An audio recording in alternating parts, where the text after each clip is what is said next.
ஷபீர், இப்போ ஒரு சிக்கலான ஒரு பகுதி இருக்கு ஷபீர். இப்போ யாரை எதிர்த்தாரோ, இன்னும் சொல்லணும்னா எல்லாரையும் சேர்த்து தான் எதிர்த்தார். அங்க இருக்கிற இடதுசாரிகள், விசிக எல்லாமே எதிர்த்து பண மழைக்கு நம்ம வீழ்த்தி இருக்கிறோம் அப்படின்னா அங்க இருக்கிற எல்லா கேண்டிடேட்டும் அதெல்லாம் மறந்துட்டு தான் ஒரு அலைன்ஸ். ஆனா அவர் திமுக கூட்டணியில தான் குறியா இருந்தாங்க. அவங்கள்ட்ட தான் கடிதம் அனுப்புனாங்க. சுகுணா அவர்கள் சொன்ன மாதிரி அதிமுகன்றது தகவலா இருக்கு, நமக்கு தெரியல.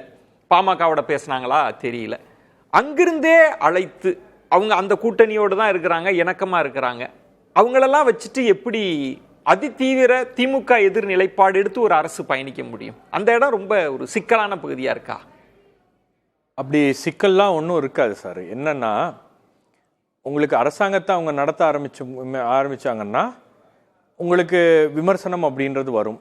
திமுக அந்த விமர்சனங்களை எப்படி வைக்கிறது, எந்த அடிப்படையில் இந்த விமர்சனங்கள் விஜய் மீது வைக்கப்படுகின்றது, அவருடைய நடவடிக்கைகள் அரசாங்கத்தின் மீது வைக்கப்படுகிறது. இப்போ அது ஃபேராக இருந்துச்சுன்னா எல்லாருமே ஏற்றுப்பாங்க. அது அன்ஃபேராக இருந்துச்சு, அவர் ஆட்சியே நடத்த விட மாட்டேன், டெய்லி நான் போட்டு குறைச்சல் கொடுத்துட்டு இருப்பேன் அப்படின்ற மாதிரி ஒரு நிலைப்பாடு அவங்க எடுத்துட்டாங்க அப்படின்னா, அப்படி அவங்க சொல்லல. இல்ல, அரசு நிலையான அரசா இருக்கணும்னு தான் சொல்லி ஆதரவு தெரியும். அந்த மாதிரி ஒரு அதாவது அவருக்கு ஒரு பிரீதிங் ஸ்பேஸ் கொடுக்கணும், அவர் ஒரு டைம் கொடுக்கணும். எப்பவுமே சொல்லுவாங்க, ஒரு புது அரசாங்கம் வந்தால் ஹனிமூன் பீரியட் 6 மாசம், ஒரு 6 மாசம் அவங்களுக்கு டைம் கொடுப்பாங்க அப்படின்னு. இப்போ விஜய்க்கு முதல் முறையாக ஆட்சி அமைக்கிறார். நீங்க முதலமைச்சராக திரு மு க ஸ்டாலின் அவர்கள் பதவியேற்கும் போது கிட்டத்தட்ட அவருக்கு பார்த்தீங்கன்னா 4.5 வருஷம் வரைக்கும் அவருக்கு பெரிய எதிர்ப்புலாம் இல்லை, எதிர்கட்சியே இல்லை, பெரிய எதிர்ப்பும் எதிர்கட்சி பண்ணல. One of the luckiest chief ministers. அப்படி இருந்து கூட அவங்களால இந்த தேர்தலில் ஜெயிப்பதற்கான வாய்ப்புகள் இருந்துச்சு, பெரிய கூட்டணியை வச்சிருந்தாங்க, எல்லாமே வச்சிருந்த கூட அவங்களுக்கு மக்களுடைய ஆதரவு கிடைக்கல அப்படின்றது எவ்வளவு பெரிய ஒரு பின்னடைவு. அப்படி இருக்கும்போது உங்களுக்கு அரசாங்கத்தில் என்ன திட்டங்களை நீங்க நிறைவேற்றுறீங்க, என்ன பண்றீங்க, என்ன பாலிசி டிசிஷனை கொண்டு வரீங்க, அதை எப்படி உங்களுடைய எப்படி நீங்க பண்ண போறீங்க அப்படின்றத பொறுத்து தான் இப்ப நீங்க சொல்றதுல உங்கள் மீது அந்த விமர்சனம்லாம் ரொம்ப கூர்மையா பாத்தீங்கன்னா இடதுசாரிகள் முதலாளி இல்ல நான் இன்னொன்னு சொல்றேன் கேளுங்க. நீங்க இடதுசாரிகள் ஒரு அரசாங்கத்துல இருந்தாங்கன்னா, ஜோசப் விஜய் நாளைக்கு காலையில போய் முதலமைச்சராக கையெழுத்து போடும்போது இடதுசாரிகள் கையை பிடிச்சிட்டு இல்ல இந்த இதுல திட்டத்துல நீங்க கையெழுத்து போடக்கூடாதுன்னு சொல்ல மாட்டாங்க. அப்படி யாருமே சொல்ல சார். ஒரு இடதுசாரிகள் மீது அந்த பிம்பம் என்பது ஏன் கட்டப்படுகிறது? இல்ல, அப்படிலாம் இல்ல. இடதுசாரிகள் ஒரு அரசாங்கத்தை ஆதரிக்கிறார்கள் அப்படின்னா அவங்க ஒரு காமன் மினிமம் ப்ரோக்ராமோட ஆதரிப்பாங்க. இந்த அரசாங்கத்தை பொறுத்தவரை அன்கண்டிஷனலா ஆதரிக்கிறாங்க. காரணம் என்னன்னா, உங்களுக்கு இந்த ஸ்டேட்ல ஒரு செக்யுலர் கவர்மெண்ட் இருக்கணும், ஒரு மதசார்பற்ற அரசு இருக்கணும் அப்படின்ற ஒரு அரசியல் நோக்கம். மதசார்பற்ற ஒரு செக்குலர் கவர்மெண்ட் இருக்கணும். இங்க உங்களுக்கு தமிழ்நாடுன்ற இந்த ஸ்டேட்டை ப்ரொடெக்ட் பண்ணணும். இங்க பிஜேபிக்கு ஒரு இடம் கொடுத்து விடக்கூடாது அப்படின்னு. இப்போ இடதுசாரிகள் தாவேக்காவை ஆதரிப்பதனால் இடதுசாரிகள் குறைச்சல் கொடுப்பாங்க, விசிக்கு அந்த மாதிரி ஒரு வேண்டாம். இல்ல, அந்த மாதிரி ஒரு பிம்பத்தை கட்டமைக்க பலரும் முயற்சி. அப்படி அந்த புரிதல்ல நம்ம பேசல. நம்ம எப்படி அரசியலா பேசணும்? இங்க ஒரு விஷயத்தை சொல்லிடுறேன். நான் சொல்றேன், நீங்க ஆன்டி பிஜேபி அப்படின்றது இன்னைக்கு எல்லா கட்சிகளுக்கும் முதன்மையான ஒரு விஷயமாக இருக்கிறது, பிரையாரிட்டியா இருக்கு. காங்கிரஸ் கட்சி திமுக விட்டு வந்ததற்கான காரணம் என்ன? இல்ல, நம்ம அது இல்ல. நான் சொல்றேன் ஷபீர், நான் பாயிண்டடா நான் ஒரு விஷயம் கேக்குறேன். விஜய், நான் கேட்றேன். விஜய், நான் ஒரு கேள்வி முன் வச்சிடுறேன். சுகுணா கூட பேசினாரு. உங்களுக்கு காங்கிரஸ் கட்சியை விட இந்த நாட்டில் ஆன்டி பிஜேபி அப்படின்னு இருக்கக்கூடிய கட்சி இருக்கா? ராகுல் காந்தியை விட ஆர்எஸ்எஸ் பிஜேபிக்கு எதிராக முழக்கமிடக்கூடிய ஒரு நபரை நீங்க காமிங்க. அந்த கட்சியே இன்னைக்கு திமுகவை விட்டு வெளியேறி இருக்கிறது அப்படின்னா என்ன காரணம்?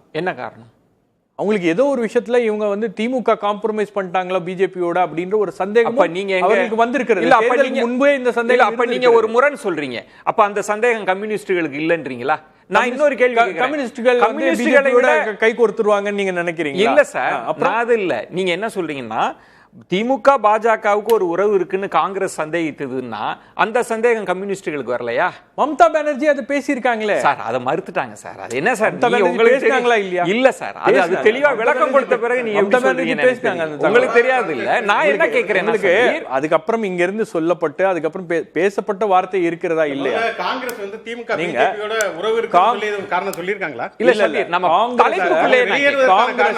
காங்கிரஸ்ல ஒரு சந்தேகம் என்பது இருக்கிறது. என்ன யாருமே சொல்ல உங்களுக்கு அந்த சந்தேகம் இருக்கிறது அப்படின்றதுதான் இந்த கூட்டணி ராகுல் காந்தி பிரச்சாரத்துக்கு வராது, ராகுல் காந்தி ராகுல் காந்தி ஷபீர் நான் உங்களுக்கு தெரியாது இல்ல ஷபீர் ஒரே ஒரு விஷயம் இல்ல ஷபீர் நான் ஒரு விஷயம் சொல்றேன் உங்களுக்கு தெரியாது இல்ல மற்ற எல்லா மாநிலங்களும் இல்ல ஷபீர் எல்லா மாநிலங்களும் இல்ல ஷபீர் நான் ஒரு விஷயம் சொல்றேன் நான் என்ன அனுமதிங்க ஷபீர் ஒரே கட்சியோட கருத்தை காங்கிரஸ் கட்சிக்காரங்க சொல்லணும் ஷபீர் எப்படி சொல்ல முடியும் இல்ல ஒரே ஒரு பாயிண்ட் கருத்து சொல்றேங்க இல்ல ஷபீர் உங்க கருத்தா சொல்லுங்க என் கருத்து தான் காங்கிரஸ் கட்சிக்கு சந்தேகம் காங்கிரஸ் கட்சிக்கு சந்தேகம் இருக்கிறதுன்றது என் கருத்து அதனால தான் அவங்க வெளியே எந்த ஆதாரம் இருக்குன்னு கேக்குறேன் இப்ப நீங்க இல்ல நீங்க அப்படி ஒரு நம்ம தலைப்பா பேசலாம்னு நினைக்கிறேன் ஷபீர் ஒரு பாயிண்ட் தலைப்புக்குள்ள இப்ப ராகுல் காந்தியே எங்க பிரச்சாரத்துல ஒரு இடத்துல ஸ்டாலினை பெயரை பயன்படுத்துறார் பாஜகவுக்கு எதிராக களமாடுவதில் தமிழகத்துல முன்னணியில் இருக்கிறது திமுக அரசுன்னு அவர் ஒரு இடத்துல எங்க பிரச்சாரத்துல பேசியிருக்கிறார். நம்ம அதெல்லாம் கடந்து வந்துடலாம். இப்ப நீங்க சொல்ற மாதிரி யாரோ வந்து அவங்க கையை பிடிச்சி இழுத்துருவாங்க அப்ப அந்த தன்மையில கேட்கல. இப்போ இடதுசாரிகள் விஜய் வந்துட்டு போன பிறகு அலுவலகத்தில் என்ன பேசுறாங்கன்னா இனிமேலாவது அவர் பாஜகவுக்கு எதிராக தன் குரலை பேசணும், கண்டிப்பா பேசணும், தான் நிலைப்பாடை அறிவிக்கணும், மதச்சார்பின்மையில ஊரு இல்லாம அவர் அந்த அந்த இடம் தான் கேட்கிறேன். அந்த இடத்துல அவங்க கராரா இருப்பாங்க இடதுசாரிகளோ விசிக்கவோ. அங்க அவர் ஒரு அங்கதான் சுவாமிநாதன் சுட்டி காட்டினார். இது ஒரு கத்தி மேல நடக்கிற மாதிரி விஜய்க்கு இருக்கும். நிச்சயமா நீங்க இந்த மேண்டேட்டே விஜய்க்கு இதே ஒரு 130 இடங்களோ 40 இடங்களோ 60 இடங்களோ கிடைச்சிருந்தா யாருடைய ஆதரவும் இல்லாமல் அவர் வந்து ஆட்சி அமைத்திருக்கலாம். ஆனா உங்களுக்கு ஒரு செக்ஸ் அண்ட் பேலன்சஸ் இருக்காது. இப்போ வந்து உங்களுக்கு இடதுசாரிகள் விசிகா போன்றவர்கள்லாம் வெளியிலிருந்து ஆதரவு கொடுக்கிறார்கள் அப்படின்னும் போது அவங்க வந்து இந்த அரசாங்கத்தை கைட் பண்ண முடியும். ரைட். சில விஷயங்கள்ல அவங்களுடைய தலையீடு இருக்கும், சில விஷயங்களை அவங்களோட கன்சல்ட் பண்ண வேண்டிய ஒரு கட்டாயம் என்பது விஜய்க்கு ஏற்படும். நீங்க சொன்ன மாதிரி விஜய் எல்லாம் வந்து விஜயே பாலகிருஷ்ணன் அவர்கள் சொல்றப்ப வந்து நான் ஏதாவது சின்ன தவறு செய்தால் கூட நீங்க எனக்கு சொல்லுங்க, நீங்க கட்டாயம் என்ன கைட் பண்ணுங்கன்னு சொன்ன தன்மையும் நம்ம பாக்குறோம். ஆனா இன்னொரு இடம்ன்றது இந்த கட்சிகள் இடதுசாரிகள் வீசிக்க நாங்க திமுகவோட தோழமையோடு இருக்கிறோம் அப்படின்னு சொல்ற இடம் இருக்குல்ல, அங்கேயும் நாங்க அந்த கூட்டணி இருக்கு, இங்கேயும் ஆதரவுன்ற இந்த பொசிஷன் எப்படி பாக்குறீங்க ஷபி? இல்ல நீங்க இங்க வந்து ஆதரவு அரசாங்கத்துக்கு ஆதரவு, அவங்க கூட்டணியில் நாங்கள் இருக்கிறோம் அப்படின்றத அவர் சொல்றாரு. நாங்க வந்து ஒரு அஜெண்டா, ஒரு காமன் அஜெண்டா, மாநில நலன் அதே போல பாஜக எதிர்ப்பு அப்படின்னா இணைந்து பயணிப்போம். ஓகே, அவ்வளவுதான். இதுல வந்து இன்னைக்கு வந்து அவங்க ஒரு அரசியல் ரீதியாக ஒரு முடிவை எடுத்திருக்கிறார்கள். ஓகே, இதே முடிவுல அவங்க தொடர்வாங்களா? இன்னைக்கு இருக்கக்கூடிய இந்த அரசியல் சூழல்ல இந்த முடிவை எடுத்திருக்காங்க.